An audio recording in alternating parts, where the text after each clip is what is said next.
For me, it is really for the college to be prominent and for the college to continue its prominence and its great trajectory. There are two important things in any educational institute.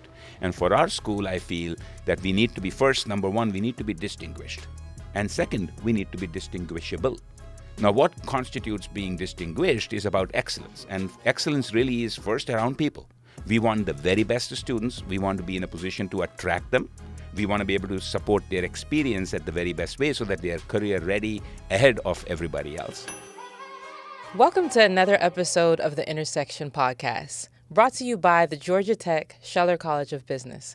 I'm your host, Annalisa Wade. I'm a second-year full-time MBA student here at Scheller, and today we have the one, the only, Dean Anuj of Scheller College of Business. I'm very excited to bring this episode because students have been wanting to hear from our new dean, and we're going to talk about his first year at Scheller and all the amazing things he's accomplished so far. Dean Anuj, welcome to the podcast. Annalisa, thank you very much for having me on this show. Yes. How does it feel to be here? We always wanted to have Dean Anuj. Now you're here. How does it feel for you? I'm just loving it. It's been awesome year, and I'm looking forward to the conversation today. It's been a great experience. It's been great having you, not just on the podcast so far, but just as our new dean. And I guess we can start with, what are some significant achievements that you've accomplished this year so far? Wow, that's a great question. I think our community has achieved quite a few things.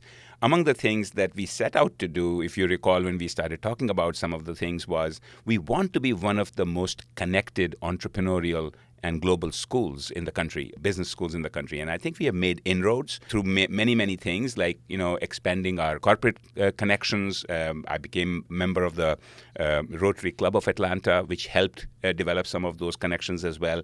We have launched a new series called Tech Talks Business. You yourself were involved in the conference, the first conference that you launched with Tech Forward.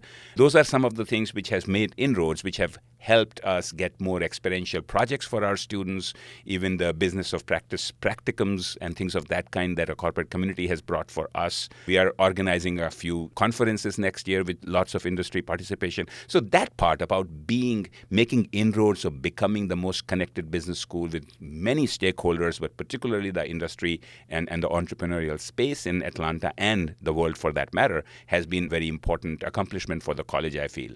The second one is also about looking at some of the programming and looking at what Atlanta needs.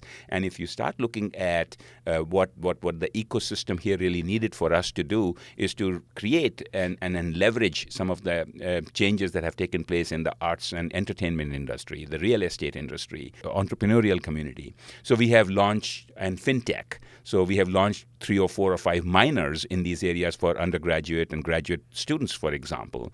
We have also launched pre-experience Masters of Science with a major in management, which has been helpful in creating 4+1 pathways for our engineering school students and for College of Computing students. So they are now able to have a couple of classes as an undergraduate that they are able to apply towards the MS in management.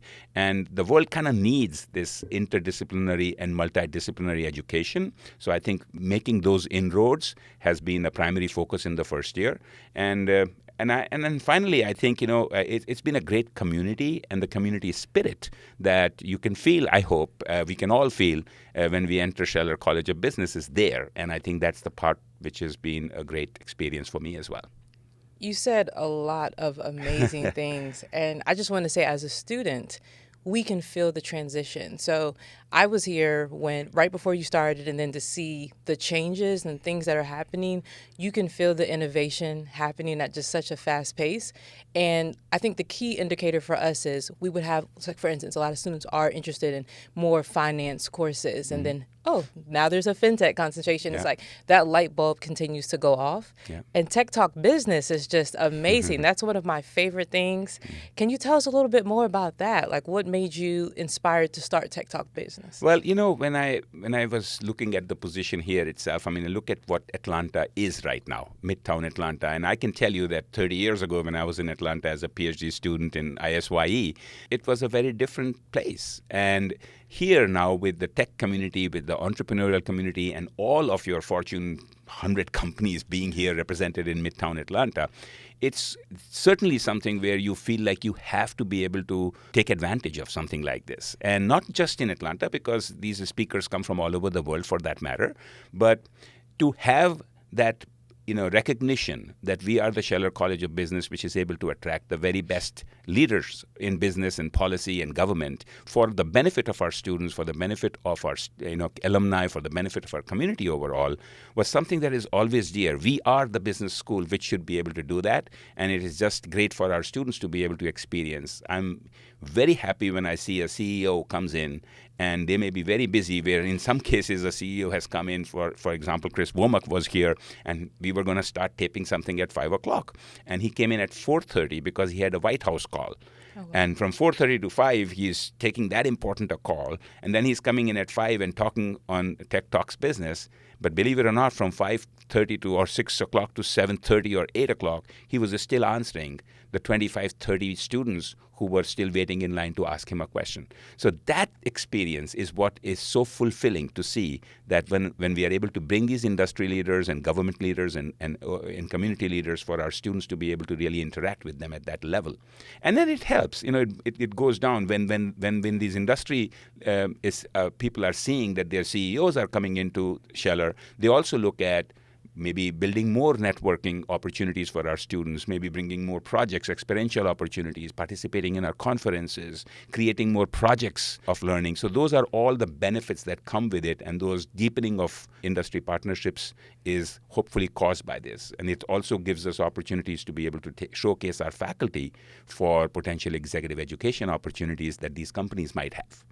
Exactly. And I believe that some of the things that you're doing with Tech Talk Business was a lot of the reason why we were able to pull off Tech Forward in the way in which we were. You did a great job with the Tech Forward. I can tell you that. That was amazing. Thank you. And just like how you said with Chris Womack, Juan Perez, when he came and he spoke at our conference, my job was to escort him out. I said, I have to get you out immediately. He said, no, I want to stay. That's right. He wanted to engage. So he stayed roughly about 45 minutes after the conference just to engage with our students. And I'll tell you this, these leaders, I asked them, I actually, just like you were trying to escort them out, I always say, if you need to escape, I can help you escape. And they want to talk to our students.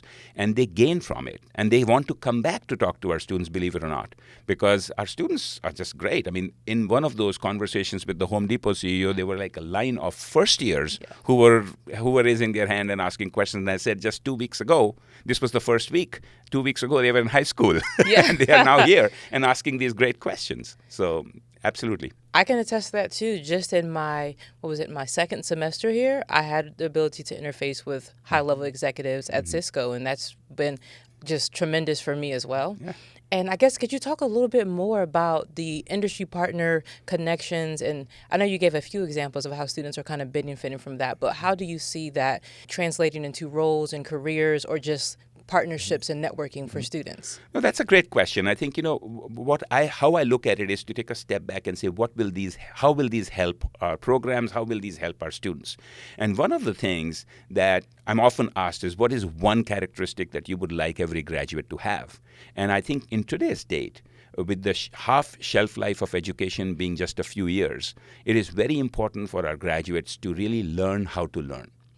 And the only way that we really know how to teach how to learn is through experiential education, through entrepreneurial education, through global experiences. And these industry contacts are able to help with those kind of experiences for our students. That's one thing. The second part is, the world's changing very fast. If we have to be the school which is going to lead in providing the business education for the future, we need to be kind of ahead of the market, so to speak. So we are well informed when we are constantly in contact with the right leaders in the community to be able to inform our curriculum and what we are doing.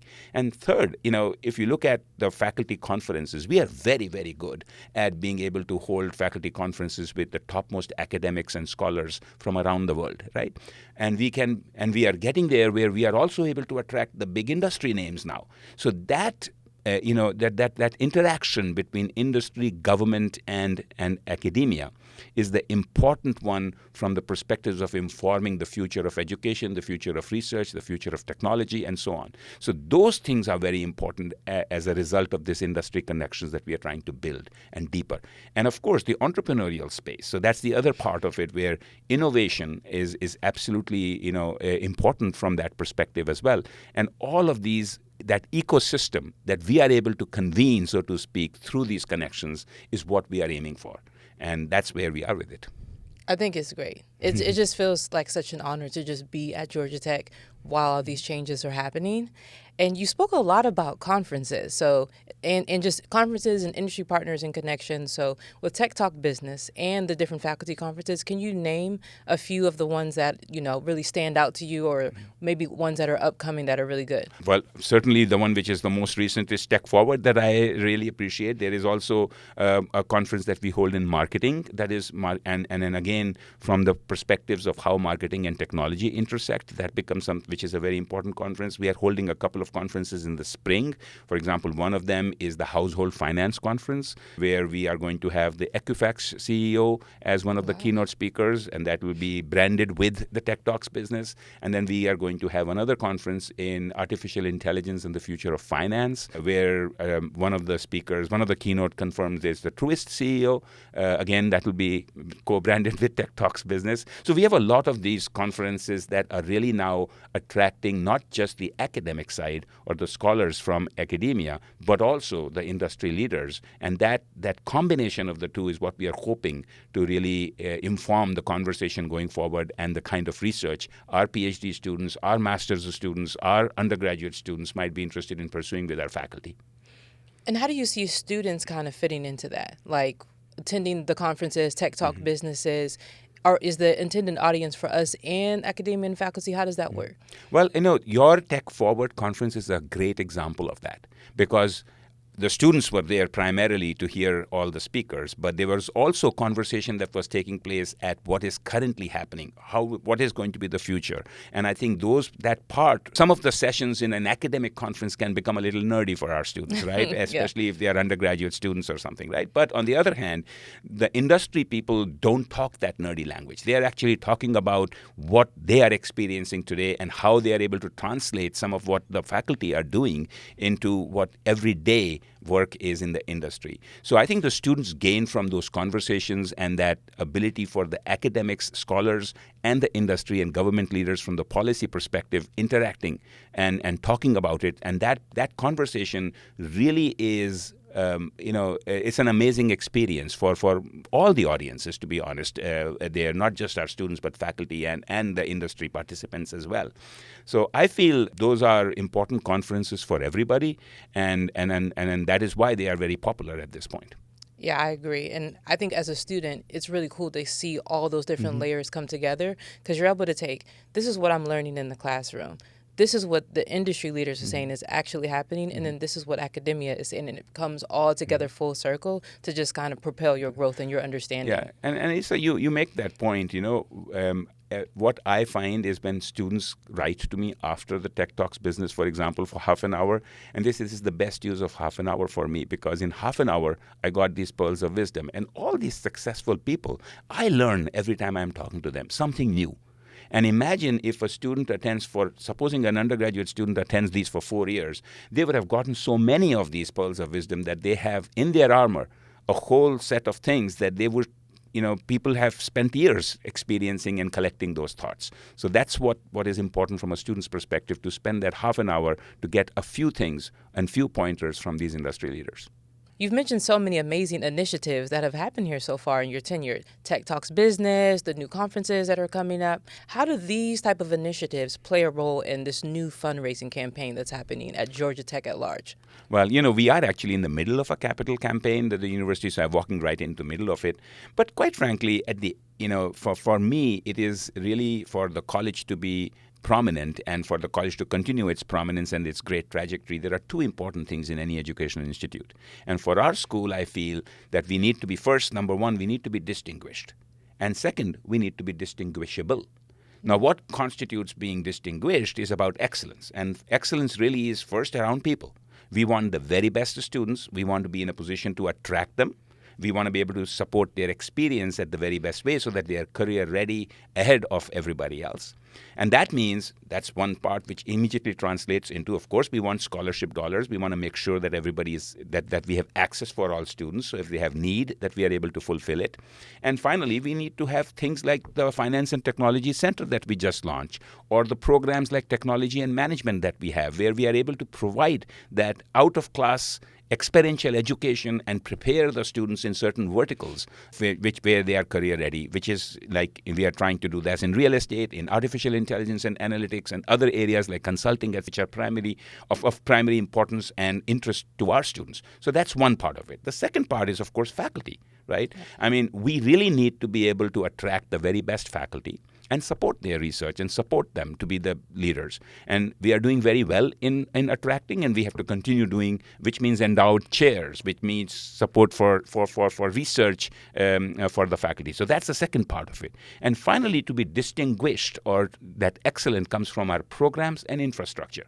So we can create the programs. We are already doing, for example, as I mentioned, some of the minors. We are looking at MS in management. We are going to try and put some of these programs online by next year. So there are lots of things in the background which are also taking place programmatically.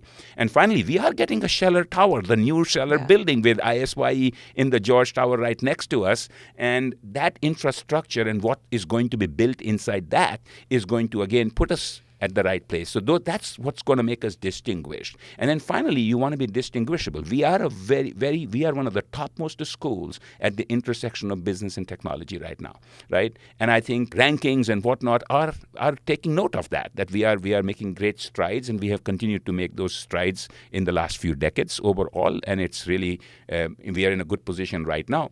We are, for example, a top 5 program in operations. We are a top 5 program in when you look at ITM. We have a great opportunity to be also a top 5 or 10 program in finance and technology or fintech. So those are the kind of things that we want to concentrate on. We want to be distinguished, that's table stakes, and we want to be distinguishable so that we are in a particular corner that other schools are not, and and that corner resonates for the world that this is what Georgia Tech would be doing. Wow. That's just very inspiring. And you talked a lot about Georgia Tech, like at large, and how the funding campaign is helping that. Let's talk more about the Scheller Tower. That's very interesting. All the students are very excited about it. How are you feeling about the progress so far? I mean, this is something which has just fallen for me. It's so great to be having that new building, and it's right across from my office. And I see those. I hear mostly the sounds of progress there as we are building up the shell structure there. But it's a great opportunity for our students, and it's a great opportunity for that interdisciplinary collaboration that we are already after. For example, each of the minors I was talking about is either with College of Computing, or with College of Engineering, or with Ivan Avon College, or with the College of Design.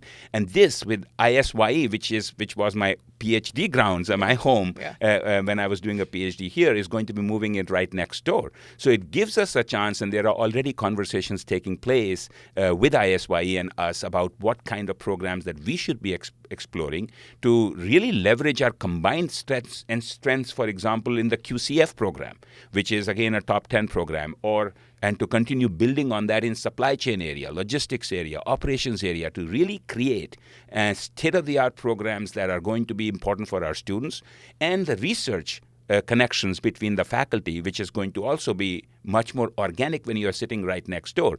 So it's going to be a great opportunity for both the students and the faculty and the community at large to have a place where these kind of conversations can take place. And I think we will be advancing that interdisciplinary education and research quite a bit just because of the proximity with which we'll be sitting right next to each other in terms of that. So that's very exciting. And the other part about just the Scheller side of it, which is very exciting, is, you know, when you have a new building, you have it's fun to be able to run new programs and all that. But more importantly there, we are hoping to be able to build global classrooms, where to be able to address the needs in terms of having connections from all over the world. People can zoom into the classroom, and we can have hybrid classrooms where some people will, and conferences where we are able to zoom in people from around the world. So those kind of things where we have those global high-tech classrooms which feel almost natural and organic. The technology has arrived, at this point to be able to successfully do those kind of things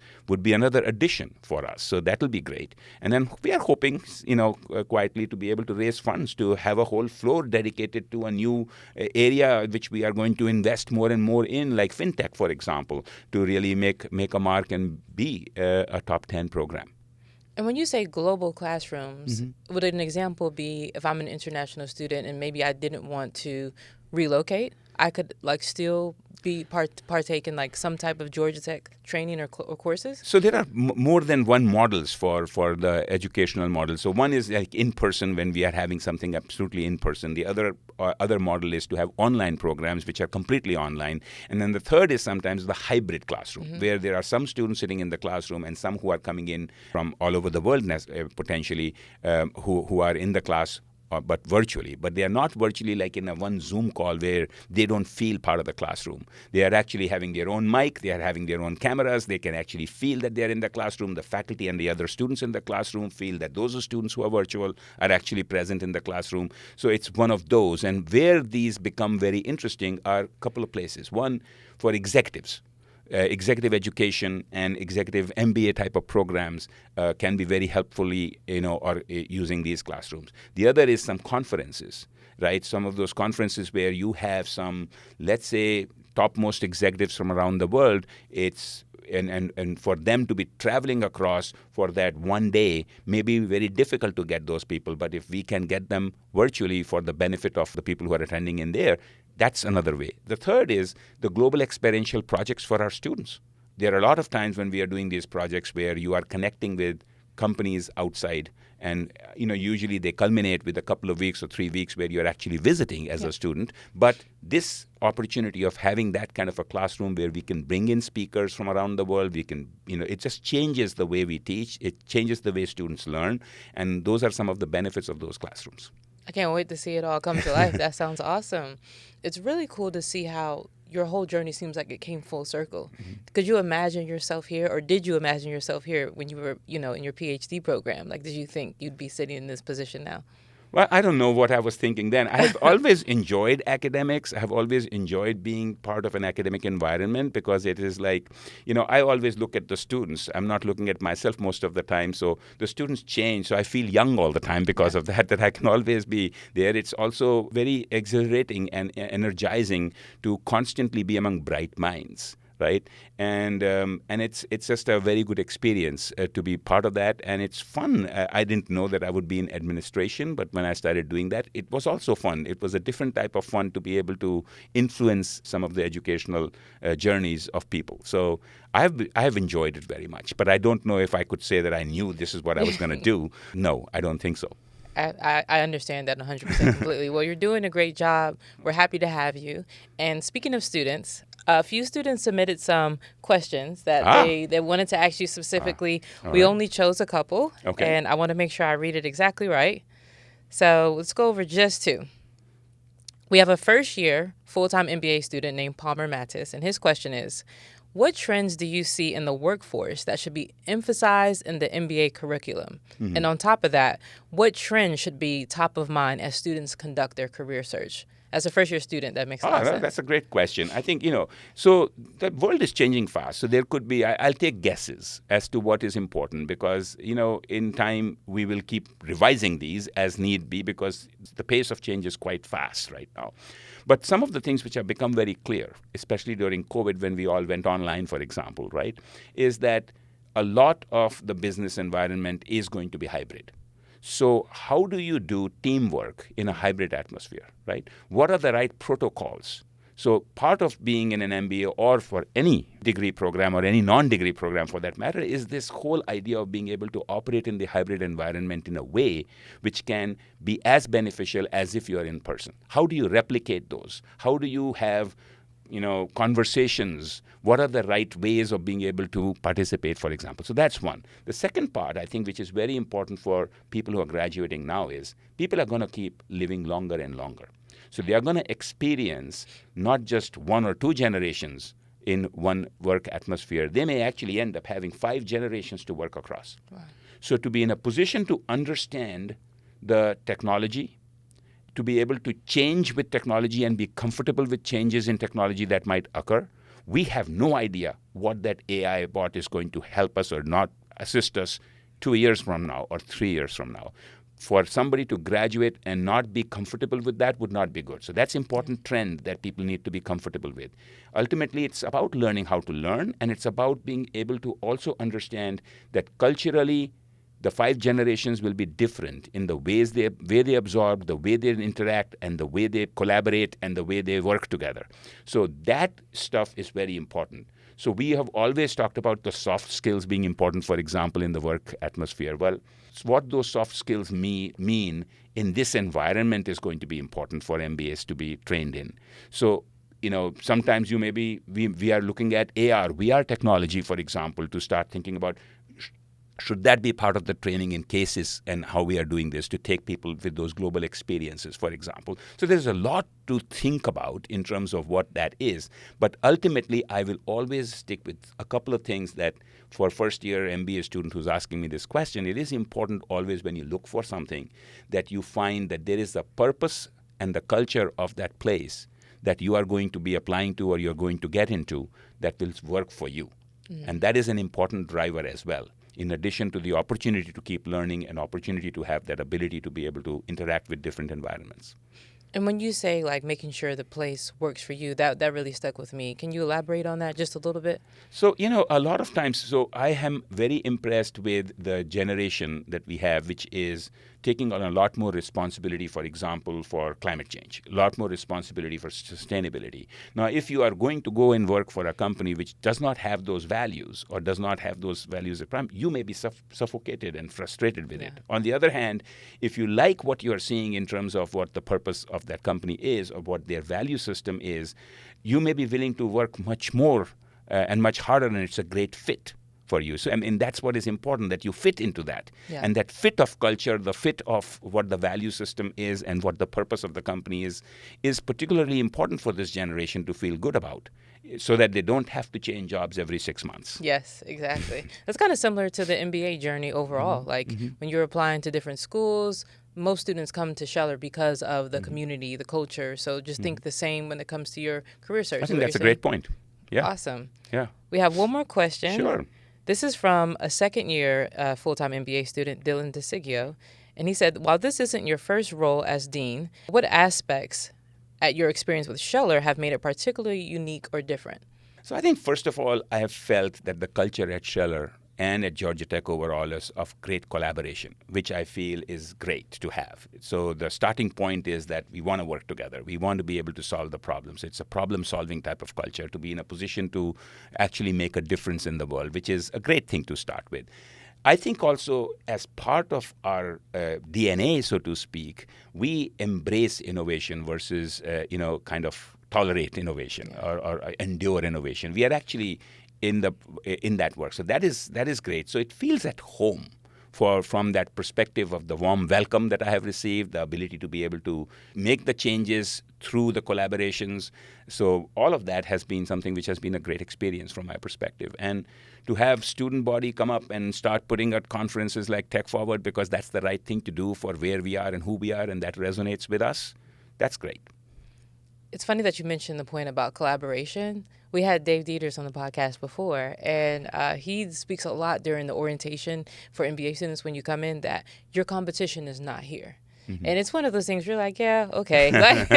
Job market is this big, we're all competing. Dave's pearls of wisdom, all right. Yeah, but it came down to it is true. Yeah. At Scheller, Georgia Tech specifically for sure, but definitely at Scheller, we all collaborate together to reach an end goal, and it's just beautiful to see it all come together. Yeah.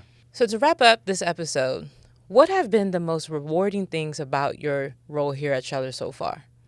Well, I will say the rewarding thing is always around people. I have just truly, truly enjoyed not just the students, the faculty, the administrators, the alumni, the board members, the community overall. It has just been a very rewarding experience. One of the things I like to say at Georgia Tech is that I think we are a very elite school, and you feel good about being part of that elite group, but we are not elitist. So we are elite, but not elitist. And I think that's that's the DNA of Georgia Tech, and that's the DNA of Scheller. And I'm proud of our students for continuing that part of it. So that's been great. It feels good to be a yellow jacket, and I do feel elite. I feel great. No, I'm kidding. And typically, for the last question, we'll ask guests, what advice would you give or anything like that? But I wanted to switch it up this time. Okay. So, for you, if you could summarize your Scheller experience into one sentence, or how you feel about Scheller, what would you say? Oh boy, one sentence. I don't need a full sentence, don't need a full Annalisa. I'll sentence? give you 3 words. 3 words. It has been stellar at Scheller. Awesome. Well, I hope you enjoyed your experience on the Intersection podcast. It really, really has been a pleasure having you here. Oh, thank you very much, Annalisa, for having me over. And congrats on your first year. Thank you. Thank Can't you wait very to much. see you do from here. Thank you very much. Thank you. Thank you for tuning in to another episode of the Intersection podcast. Make sure you rate and subscribe to us on Apple, Spotify, YouTube, and SoundCloud. Have a great day.